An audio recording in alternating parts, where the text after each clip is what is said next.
maison. La banque ne vous prête pas de l'argent. C'est pas vrai. C'est pas l'abbé Pierre qui veut faire fi sabilillah. La banque fait du commerce. Elle a le capital, t'as l'idée, t'as l'affaire. Qu'est-ce qu'elle fait la banque?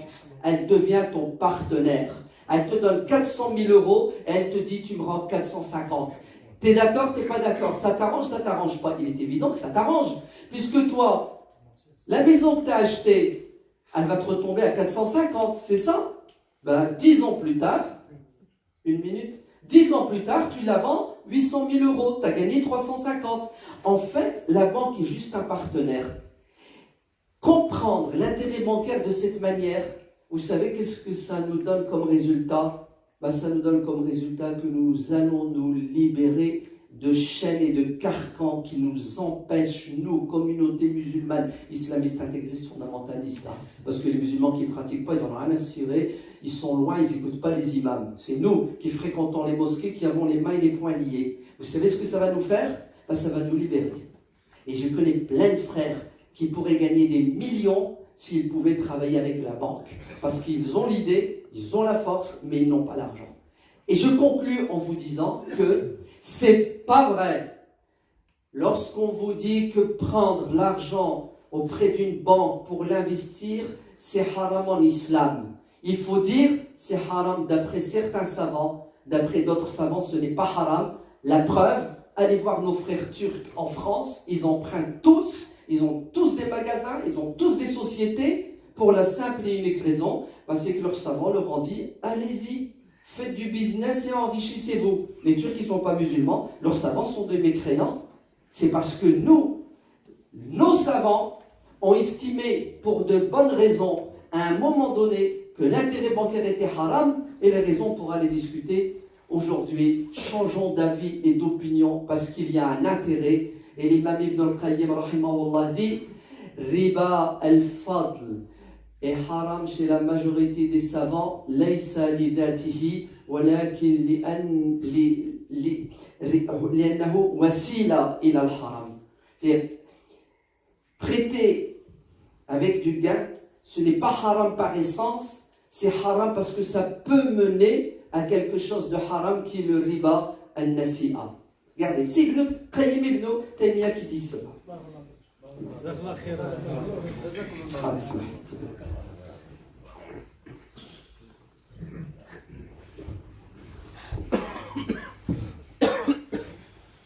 Et maintenant, Jazakumullah khair, Cheikh Hassan, Cheikh Mohamed Barakallah Fikoum.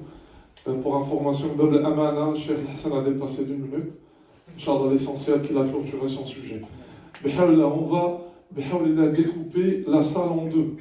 Cheikh Nabil, il va gérer, Inch'Allah, de ce pilier à droite. Il va donner la permission à une personne. Moi, je choisirai une personne ici jusqu'à maximum moins quart. Nous avons 3 quarts d'heure, Inch'Allah. Alors, la question, mes frères et sœurs, c'est pas la peine, soyons intelligents, tous ici présents, de ne pas répéter la même chose. De ne pas répéter la même chose. Est-ce qu'il y a un autre principe à rappeler, Cheikh Mohamed? Oui. Cheikh Hassan, si vous préférez de lui poser la question en français, comme il vient de dire. Pour tout le monde, pas pour moi. Pour tout le monde, pour tout le monde. On va expliquer en français, parce qu'on a des frères francophones ici présents. Même si la question est posée en arabe, l'imam, Inch'Allah, il va faire la traduction et donner la réponse utile, bihawlillah. Nous commençons à droite et Cheikh Nabil qui choisira son côté, bihawlillah. On a 10 questions et ça dépend de notre temps, Inch'Allah. On prévoit 10 questions, Inch'Allah. On prévoit 10 questions. Mais le maximum, pour clôturer, c'est moins quart. Barakallahu lakum. On commence par la droite. Inch'Allah. تفضل أخي. السلام عليكم ورحمة الله وبركاته. أنا سؤالي بسيط. سؤال بسيط en fait. Qu'est-ce que vous pensez en fait de ce que disait الحنابلة أحمد أبو حنيفة وكل من عليه يقول أن الربا بصفة عامة أنه حرام لكن ببعض الأحيان ببعض الظروف الكونتكست justement ببعض الظروف أنه يكون عندهم العقود الفاسدة تجوز في بلاد غير مسلمين ما يسمونه البلاد الكبرى. نعم، هاي واحدة. ثانيا في قاعدة تقول أن الحاجة قد تنزل منزلة الضرورة خاصة إذا عمت. ما تقولون بهذا تمريدين؟ السؤال التمريدين. هل نجيب على كل سؤال مباشرة؟ أحسن. Très rapidement, l'akh, il évoque la question de est-ce que il existe un avis minoritaire. Il rappelle qu'il existe un avis minoritaire chez l'école Hanafi. Et cet avis minoritaire, justement, considère que quand vous vous trouvez dans un endroit que l'on peut qualifier de Dar al-Harb ou Dar al-Kufr, c'est-à-dire que vous vous trouvez dans un contexte qui est un contexte anti-musulman, que certains contrats peuvent être validés. Ça, c'est un avis minoritaire qui existait justement de l'époque où il y a la guerre entre des nations et des peuples. Cet avis, moi, je le considère comme qu'il tombe en dixiète, comme on dit. Il n'est pas valable parce que le musulman qui se trouve comme citoyen de part entière en Europe, et surtout en France, par exemple, ce sont des citoyens de plein droit. Et donc, ce n'est pas juste, ni qui n'a aucun sens de dire que c'est un pays de Dar al-Harb ou de Dar al-Kufr ou des choses comme ça. Bien au contraire, vous êtes des citoyens dans une communauté de droit, communauté de droit et de citoyenneté, de destin commun. Donc cet avis ne s'applique pas à mon humble avis. L'autre chose que vous avez dit, ça concerne que dans certaines situations, on peut considérer les besoins comme nécessité. C'est ça. Justement, ça existe par contre, c'est vrai. En fonction d'un certain nombre de données contextuelles, on peut faire monter un besoin collectif pour les considérer comme nécessité. Et quand on le considère comme nécessité, comme vous le savez, la règle dit la nécessité autorise l'interdit, temporairement. Mais rassurez-vous, moi je suis d'avis de ce côté-là. Si on part du principe que pour monsieur Ahmed ou Ali, il se trouve dans la nécessité et il a fait appel au crédit bancaire, ça pose aucun problème, ni pour moi, ni pour l'avis de l'Académie des Verts que j'ai cité. Mais ça, malheureusement, ce n'est pas l'avis de notre cher frère Hassan Hussein. Notre cher frère Hassan Hussein, il vous dit go, allez, prenez, enrichissez-vous. C'est ça ce qu'il veut dire. En fait, avec. Vous voyez, parce que c'est mon ami, je l'aime beaucoup, on a déjà parlé sur ça, donc il est clair, moi je le saluer sur cette franchise. Il vous dit, allez, khalas, soyez. Donc, ce n'est pas ça. Par contre, quand vous êtes proche, en fait, il existe 3 catégories d'avis. Il y a l'avis qui est plus conservateur, qui suit la logique consensuelle de l'Académie internationale de Vire, de l'Académie de l'Essar, etc. Je le défends. Il y a un avis intermédiaire, il dit en fonction des cas de nécessité, et il y a un avis limite, pour ne pas dire extrême, de Cheikh Hassan qui vous dit ça y est, ce n'est pas du tout des riba.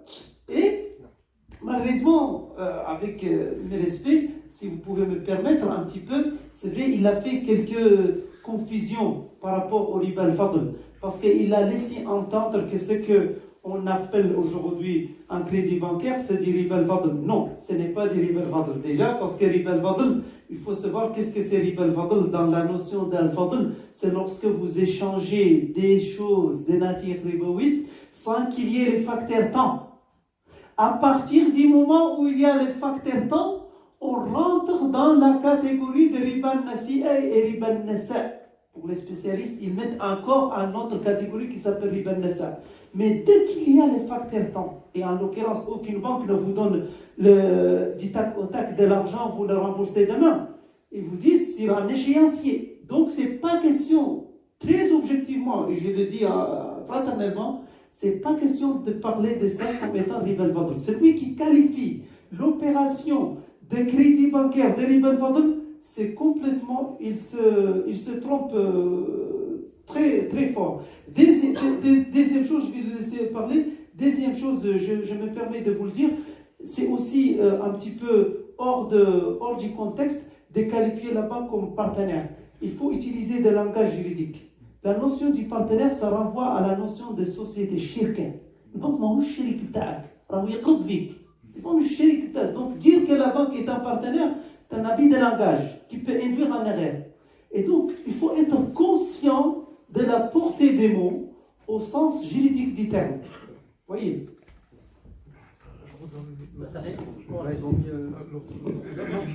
J'aurais voulu rentrer dans des exemples, mais je ne veux pas monopoliser la parole. Très bien. En ce qui concerne le fait que nous sommes des musulmans qui vivons en France, la France qui est qualifiée comme un pays non musulman, bien que j'estime et je pense que la France est 1000 fois plus musulmane que tous les pays musulmans réunis, sauf peut-être la Turquie ou la Malaisie. Peu importe, c'est pas le débat.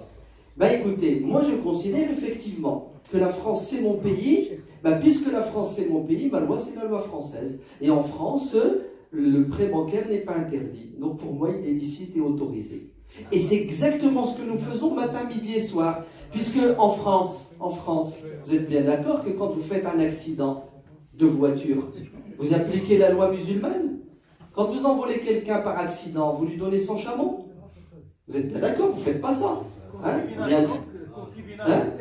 Allez, Jaïk, on va parler de tout ça. Mais concrètement, réellement, nous appliquons le droit français. Donc, le droit français m'arrange et ne me dérange pas du tout. Et il est halal pour moi, puisque nous tous ici, le droit français, nous l'appliquons. Pourquoi est-ce que le droit français, nous l'appliquons? Et quand il nous arrange, on ne doit plus l'appliquer? Je ne comprends pas. Il m'arrange, je l'applique. J'y trouve un bien, je le prends. Le mariage pour tous, il n'y a personne qui est obligé de marier avec un homme. Ouais.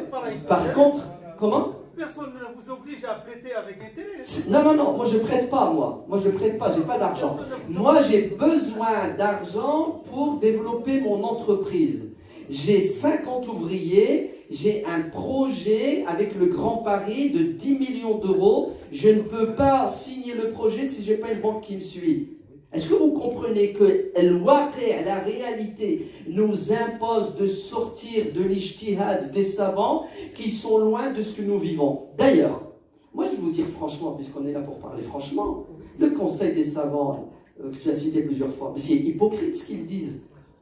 J'ai le droit de le dire, c'est la liberté d'expression. Je vais te le dire. Pourquoi j'estime que c'est hypocrite? Allez, je n'ai pas dit que c'était des hypocrites. J'ai dit ce qu'ils disent, c'est hypocrite. Pourquoi c'est hypocrite? Parce que les 50 pays musulmans, sous l'égide de qui ils travaillent, leur Conseil international des pays musulmans, tous ils font du riba. Tous ces pays-là, toutes les banques des pays musulmans à 90% sont dans le système bancaire international. Il faut arrêter de se foutre de la gueule du monde. Pas exclusivement. Mais pas question d'exclusivement. Je sais qu'il y a certaines banques qui sont sorties du système. Mais qu'est-ce que tu fais de 90% des banques dans les pays musulmans qui travaillent avec le système bancaire? Pourquoi ils le font? Vous savez pourquoi ils le font? Moi, je vais vous le dire. Ils le font parce que c'est la réalité. Tout simplement. Et pourquoi nous, musulmans de France, la réalité, on devrait faire fi de la réalité. Eux, ils ne font pas fi. Pourquoi ils ne font pas une fatwa et ils disent à tous les hukam, les dirigeants des pays musulmans, vous êtes des mécréants, vous combattez Allah et le prophète vous combat parce que vous faites du riba. Parce qu'ils ne sont pas fous pour dire ça. Vous savez pourquoi? Parce que nos savants sont pragmatiques.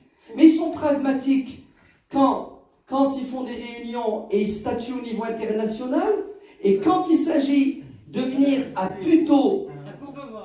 Courbevoie, pardon, il prêche pour sa paroisse.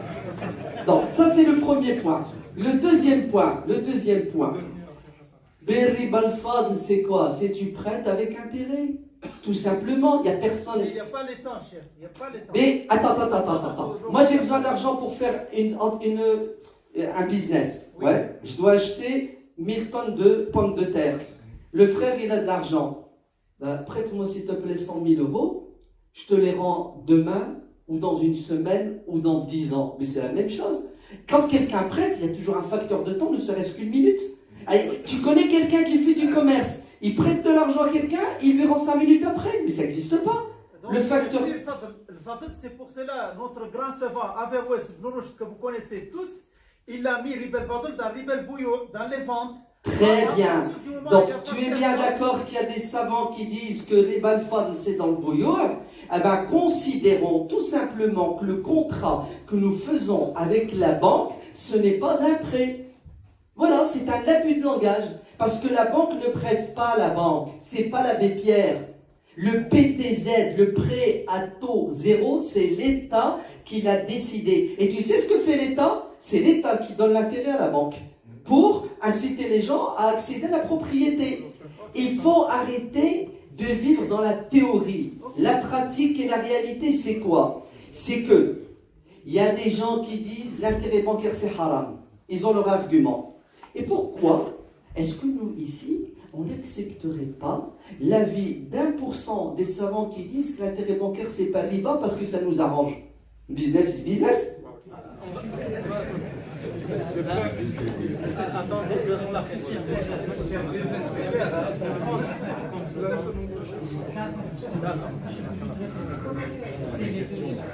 Mais la deuxième, parce que maintenant avec Cheikh Les frères, Inch'Allah ta'ala.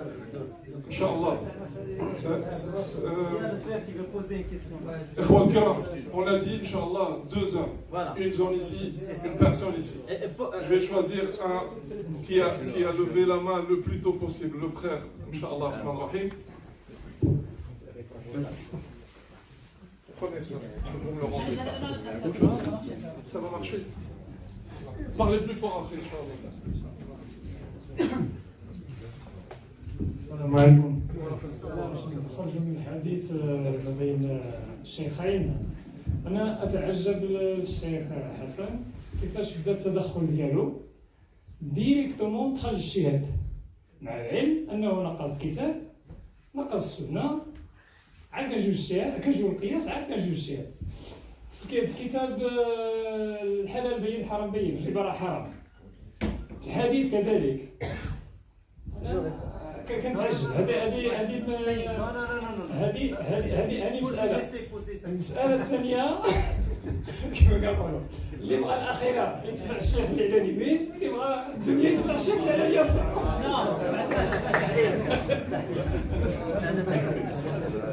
C'est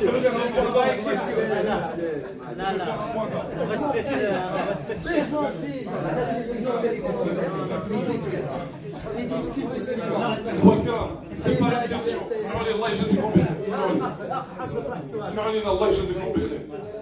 Ce débat-là, comme les deux chouyours ont mentionné au début, c'est un débat qui remonte à des siècles, mais on ne va pas le clôturer aujourd'hui. Akhel Karim, je t'ai vu, Inch'Allah, je te donnerai la parole. Inch'Allah, Allah yajazikum bi khair. Le frère, avec toute l'intention, Inch'Allah, sincère envers Allah subhanahu wa ta'ala, aujourd'hui, on a dit dès le début, nous sommes neutres, nous voulons que des questions. Notre avis, on le garde pour nous, les frères et sœurs. Hein, Inch'Allah, comme ce n'était pas une question, je donne la parole. Il a dit que j'ai laissé le Coran et j'ai laissé la Sunna de côté. Il voulait rentrer dans un débat, cher Hassan. Là, on veut répondre à des détails, Inch'Allah. Vas-y, le frère au fond, Inch'Allah. C'est une question.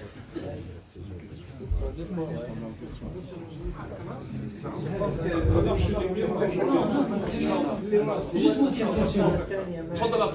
Juste, Cheikh, vous avez fait un PS entre la monnaie d'avant et la monnaie d'aujourd'hui.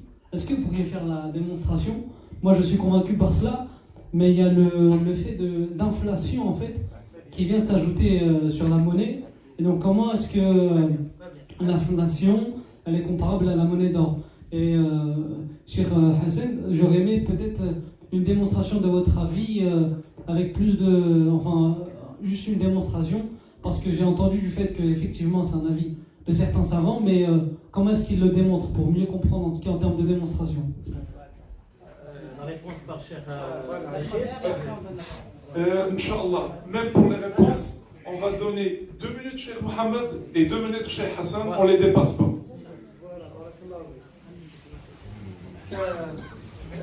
Barakallahu fik. Là, c'est une bonne question. Voilà, c'est une bonne question et c'est bien, c'est vrai qu'il faut poser des questions sur les arguments. Voilà. Moi, je n'ai pas, jusqu'à maintenant, c'est vrai, je n'ai pas encore entendu des arguments de l'autre avis. L'argument, en fait, sur lequel je me suis basé, c'est des choses. L'avis, comme je vous ai de vous dire, de la continuité du consensus et de l'effort collectif qui prime sur les avis individuels. Ça, c'est un principe méthodologique fort. Deuxième élément, c'est le principe sur la qiyas. Et j'ai évoqué qu'il ne faut pas confondre en fait la finalité des choses et l'effet générateur. L'effet générateur, c'est l'illah, c'est le lien juridique. Et j'ai parlé justement sur ce lien juridique entre la monnaie d'avant et la monnaie d'aujourd'hui, et que nos grands savants l'ont défini dans ce qu'on appelle al-thamaniyya. Al-thamaniyya, c'est-à-dire la fiduciarité.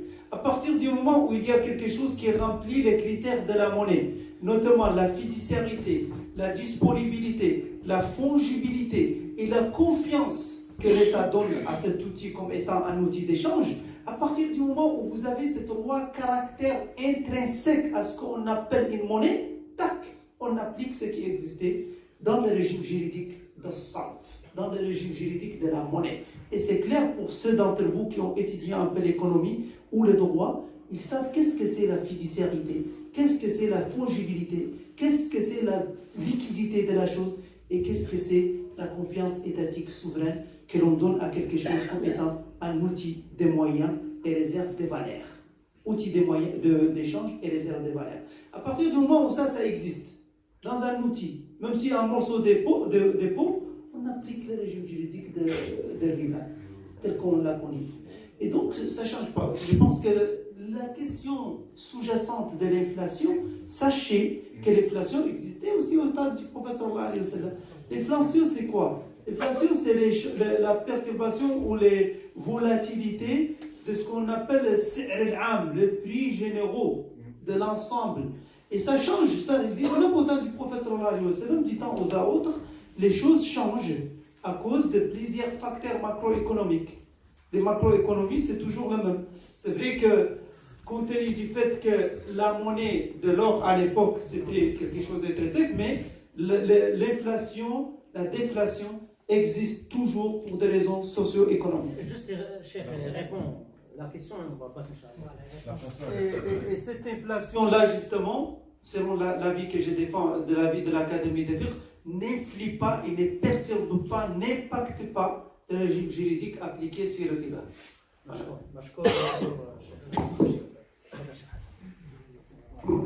La même question. Donc l'argument, ce n'est pas à moi d'apporter un argument pour dire que l'intérêt bancaire est halal. Parce que tout est halal jusqu'à preuve du contraire. Al-aslu fil ashya al-ibaha, c'est-à-dire la permissivité originelle. C'est à celui qui pense que l'intérêt bancaire est haram de donner la preuve qu'il est haram. Donc, l'intérêt bancaire, ce n'est pas du riba, c'est halal parce qu'Allah n'a pas dit dans le Coran « Je vous interdis l'intérêt bancaire ». Il a dit « Je vous interdis le riba » et la question de riba fait couler de la salive. Ça, c'est le premier point. Le deuxième point, tu as bien évoqué la question de l'inflation. Je te prête 200 000 € aujourd'hui, d'accord, pour faire un geste purement désintéressé parce que j'attends qu'Allah me récompense. Si tu me rends les 200 000 € dans 20 ans, j'ai subi un préjudice et une injustice. Dans 20 ans, tu dois me rendre 230 000 €. Et l'imam Shafi'i dit cela. Le madame Shafi'i dit 200 000 € aujourd'hui, j'achète avec une vache. Dans 20 ans, tu dois me rendre de quoi acheter la même vache. Cette vache, dans 20 ans, elle coûte 230 000 €, sinon je suis lésé. C'est du bon sens, c'est de la justice. Non, j'ai pas fini. Ouais. Bien sûr, mais nous on parle de quoi aujourd'hui? Ouais, le système, les banques aujourd'hui nous prêtent à taux inférieur à l'inflation. Donc allez-y, plongez avant que les taux d'intérêt ne redeviennent supérieurs, parce que nous sommes gagnants. Moi je vais vous dire, Wallah, s'il n'y avait comme seul argument que la maslaha, l'intérêt, eh ben, l'intérêt bancaire il serait aujourd'hui halal. Même si je considère au fond de moi-même, admettons, qu'il est haram, parce qu'on y trouve aujourd'hui un intérêt, eh ben, il devient halal. Parce que le prophète a rendu le riba halal. C'est un Cheikh Nabil de choisir un droit, Inch'Allah. Tout à l'heure. Oui, exactement. Là, vous êtes content. Vous êtes le frère, parce que depuis tout à l'heure. Lequel moi aussi, j'ai pas. سامحوني راه 4 Ça va venir, ça va venir. C'est bon. Salam alaikum wa rahmatullah wa barakatuh. C'était juste pour dire que c'est une question pour monsieur Iqoussen. pour être tout à fait honnête avec les frères ici, est-ce que vous êtes dirigeant de la société SCI Sommelin, qui est basée en Hauts-de-France, qui possède un parc immobilier important? Est-ce que vous êtes bien le dirigeant de cette société qui a pas des surplus que ça, mais d'autres sociétés, 3 ou 4 à peu près? Est-ce que c'est vrai ou pas? Est-ce que ça a un impact directement avec votre avis et que finalement vous poussez les gens à emprunter pour vos intérêts propres? Tu me remets le micro, s'il te plaît. Non, ça ne me dérange pas. Ça ne me dérange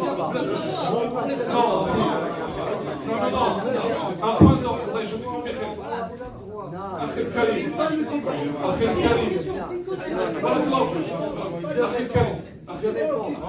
Ça ne me dérange pas. Très bonne question. Ça me dérange pas. Si on donne la permission à répondre à ces questions, on sort du thème d'aujourd'hui. Le frère, si tu veux poser une question, une réponse que tu veux trouver une réponse, tu la poses directement chez Hassan entre toi et lui. Non, aujourd'hui nous avons mis un thème. Il ne faut pas qu'on sorte de ce thème. Et on a dit que les imams, on va les voir dans l'année. Ils vont revenir, Inch'Allah, dans l'année. On n'a pas le droit.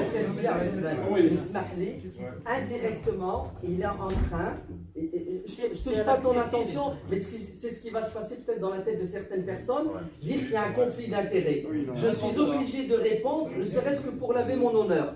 C'est tout, donc c'est rien. Et Wallah, mon frère, que ta question, je te remercie, je t'applaudis. Écoutez bien, je vais te dire qui je suis et ce que je fais. Pendant 30 ans, j'ai sillonné toute la France et les pays francophones d'Europe pour enseigner aux gens que l'intérêt bancaire, c'est du riba, c'est haram. 30 ans j'ai fait ça. Prends mes vidéos pendant 30 ans. Tu sais pourquoi je l'ai fait? Parce que j'étais convaincu que c'était haram. Tu sais pourquoi j'étais convaincu que c'était haram? Parce que mon cheikh, numéro 1, Al-Cheikh Youssouf Al-Qaradawi Hafidahullah, le pape des musulmans, il a écrit un livre de 280 pages qui s'intitule Fawaidul Bunuk hiya riba al-haram. Les intérêts bancaires, c'est le riba haram. Ce livre, bien entendu, c'est mon livre. Et attendez, il n'a rien compris. Je lui dis que Cheikh Al-Qaradawi, il a dit que les intérêts bancaires, c'est haram. Ben, je sais que c'est pas ton. Tu comprends même pas le français. Non, laisse-le. Magal Wallo. C'est du second degré. Mais évitez certains termes aussi. Arrête, on est en France. Mais on est en France, c'est de l'humour. Vous connaissez pas le premier degré, le second degré. Marie.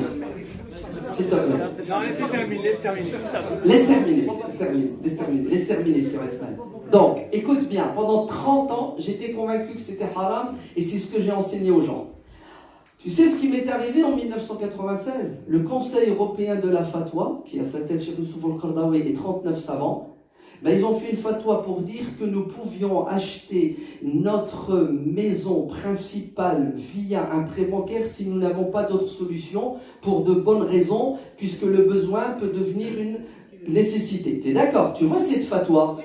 Moi, je ne l'ai pas appliquée parce que mon cheikh ne m'a pas convaincu. Mais le problème, c'est que je fais des conférences. Donc les gens ils me posent la question, est-ce que je peux acheter ma maison avec un intérêt bancaire? Tu sais comment je répondais? Je disais, le Conseil européen de la fatwa a dit oui. Je ne donnais pas mon avis, parce que je ne suis pas un savant pour donner mon avis. Moi, la fatwa du Conseil ne m'a pas convaincu. Je ne la suis pas, vous êtes d'accord? Ça va jusque-là. Puis je fais ça. Un jour, il y en a un, il m'a piégé. Il m'a dit, ok, ça c'est l'avis du Conseil européen de la fatwa, mais toi, c'est quoi ton avis? Je lui ai dit, écoutez, moi je fais ce que je veux. Et mon avis ne vous regarde pas, parce que peut-être que moi, si je ne suis pas d'accord, j'ai d'autres solutions pour ma maison, mais vous ne l'avez pas. Donc je ne vais pas vous mettre dans la galère en vous disant mon choix, parce que peut-être que vous allez croire et vous allez me suivre, vous me faites confiance et vous allez vous retrouver dans la galère. C'est comme ça que j'ai toujours agi. En 2011, j'ai changé d'avis et d'opinion. Tu sais pourquoi j'ai changé d'avis? Ah, j'ai oublié, 2003, j'ai acheté ma maison. Allahu Akbar. Tu sais comment je l'ai acheté? J'ai emprunté à Betsman, j'ai emprunté à Cheikh Nabil, j'ai emprunté à Allan et à Foulal. Eh oui, mon frère. Et je me suis mis la corde au cou. Et j'ai travaillé comme un malade. Et j'ai remboursé ma maison sans passer par la banque parce que c'est haram à mes yeux. Et tu sais ce que m'a fait le fisc? Il m'a fait un contrôle fiscal et j'ai été condamné par le fisc parce que j'ai fait une erreur, j'ai pas déclaré aux impôts les prêts. Et tu sais ce qui m'est arrivé? Je me suis payé 110 000 euros de redressement fiscal. Et je les ai payés et je suis content de les avoir payés parce que je croyais que c'était haram et j'assume et Allah me récompensera. T'as vu ce que j'ai fait? Eh oui mon frère. Et tu sais ce que j'ai fait en 2003? J'ai fait mieux. J'ai acheté une autre maison et j'ai retroussé mes manches avec mes 5 garçons. J'ai eu des garçons, Dieu merci. Bon, moi, je les ai rentabilisés, je les ai fait travailler. Et tu sais ce que j'ai fait? J'ai partagé la maison en 6 appartements. Eh oui, sans passer par la banque, en demandant à ma famille. J'ai un beau-père, il a de l'argent au Maroc. Eh oui, il m'a prêté de l'argent. Et j'ai fait mes 6 appartements pour avoir un salaire, pour être libre quand je fais mes conférences, parce que je suis payé par personne pour parler. Comme ça, je suis indépendant, parce que si tu touches un salaire, bah, tu dis pas ce que tu veux et tu fais pas ce que tu veux. 2011, je change d'opinion et d'avis. Pas parce que j'en ai besoin, tu sais pourquoi? Pas parce que la réalité de la communauté musulmane m'a poussé à quoi? À suivre mon cher Youssouf Al-Qaradawi, qui lui aussi a changé d'avis. À suivre Cheikh Mustafa Zarqa, à suivre des dizaines de chouyours qui disent l'intérêt bancaire c'est pas haram, ou qui disent que pour nous, musulmans d'Europe, il faut qu'on passe par les banques pour plusieurs raisons. Et tu sais ce que j'ai fait? J'ai enseigné ça aux gens. Et tu sais ce que je vais faire? Je vais mettre en pratique. Pas parce que j'ai besoin d'argent, parce que j'ai 5 garçons. Et mes 5 garçons, j'ai décidé de les donner fils habilillah pour travailler l'islam. Mais pour qu'ils travaillent l'islam, il faut qu'ils soient libres. Pour qu'ils soient libres, il faut qu'ils aient un salaire. Alors j'ai dit à mes 5 garçons, vous allez investir dans l'immobilier. Comme moi j'ai investi, sans passer par la banque parce que c'était haram, vous aujourd'hui, moi, je vous dis que c'est plus haram pour telle raison et je les ai convaincus. Tu sais mes enfants, qu'est-ce qu'ils ont fait? Chacun a acheté un bâtiment. Mais comme mes enfants ne sont pas solvables, j'ai été obligé de me porter garant. C'est pour ça que nous avons créé des SCI. Et je me suis mis dans chaque SCI pour que la banque prête. Parce que mes enfants ne peuvent pas leur prêter. Puisque mes enfants, je leur ai dit, vous arrêtez vos études pour faire de la da'wa. Tu sais mon frère ce qui s'est passé? Chacun de mes enfants a acheté un bâtiment pourri. Et tu sais ce qu'ils ont fait mes enfants? Ils ont retoussé leurs manches et ils ont fait les travaux avec leur père. Et mes enfants aujourd'hui, chacun touche. Il l'a répondu donc. T'as compris? Donc, il n'y a pas. Je ne suis pas en train de dire aux gens, investissez. Je travaille avec aucune banque. Mais en tout cas, ah bon? Il y a une banque qui me donne quelque chose quand il y a un musulman qui truc? Mais il n'y a pas de conflit d'intérêt. Au contraire, les foudres de Dieu s'abattent sur moi puisque des musulmans me traitent de mécréant. Car. Oui, façon de parler. Ouais, façon de parler. Tu connais pas le français. Ouais. Allez, ça va. إخوة الكرام السلام عليكم. إخوة Hassan, le frère, Allah yajzak bikhair, nous avons fait des efforts pour réunir 2 avis. Nous avons fait des efforts. Si vous voulez que ça soit la première et la dernière, Inch'Allah, après 21h, on ne fait plus ça. Nous sommes là à respecter les avis. Tu es contre ou pour mon frère, tu la gardes pour toi. Nous ne sommes pas là à adhérer avec Mohamed Bachir, ni à adhérer avec Hassan et Hussein. Nous sommes là à propager les 2 avis. Allah yajzakum bikhair, restons dans les questions du thème.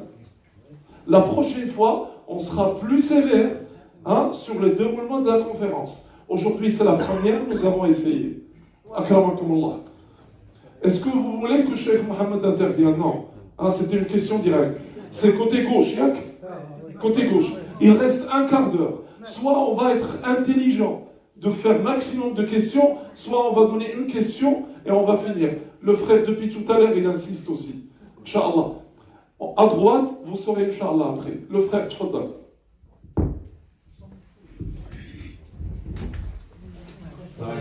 Le Cheikh Bachir. سؤال للشيخ بشير. Les deux. Les deux? Oui, les deux. C'est essentiellement, salam alaikum.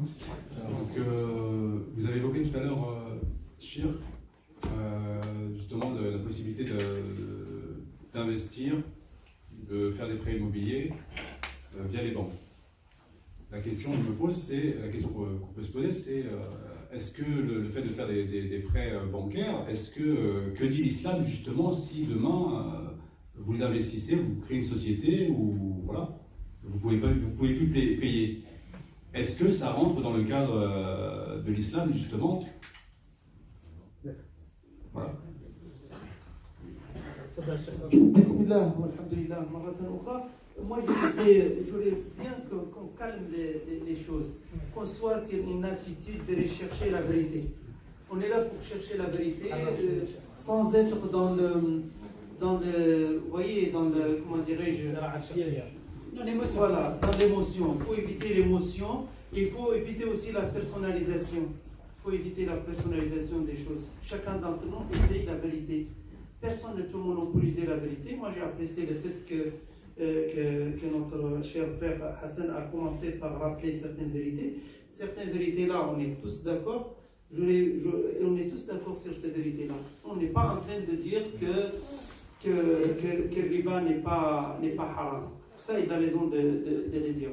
Mais on reste un petit peu sur notre fin, sur le fait que sur quel argument il se base pour changer son avis. Jusqu'à maintenant, personnellement, je n'ai pas encore compris sur quelle base il s'appuyait pour dire que ce n'est pas riba, justement. C'est quel argument, c'est quelle qualification juridique. Et il a parlé de maslaha. Et c'est vrai qu'il a dit que Wallah, law bas al-maslaha, ça peut être suffisant. Mais ça, c'est un piège.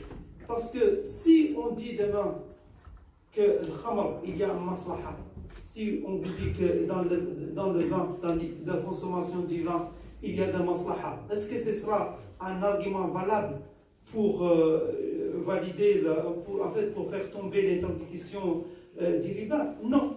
Il faut regarder justement quel maslaha, du point de vue de l'Islam, du point de vue de la juridiction islamique ou du point de vue de la doctrine musulmane. Il faut aussi l'analyser au sens, ce qu'on appelle l'essence holistique, l'essence globale, qui tient en considération l'intérêt pour l'individu, pour l'environnement, pour la société. Pourquoi le riba a été interdit?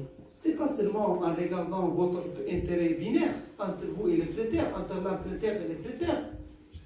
C'est aussi en regardant ce qu'on appelle les risques systémiques.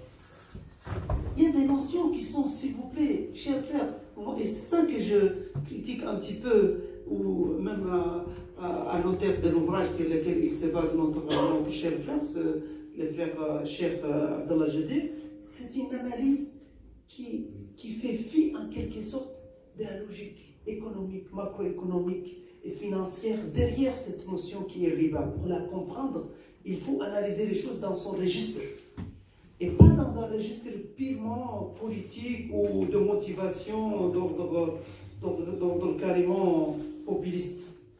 Oui, ça ne se fait pas. Il faut savoir que le riba, ou l'intérêt en général, le fait de générer l'argent à partir de l'argent, c'est quelque chose qui nuit à l'économie dans son ensemble.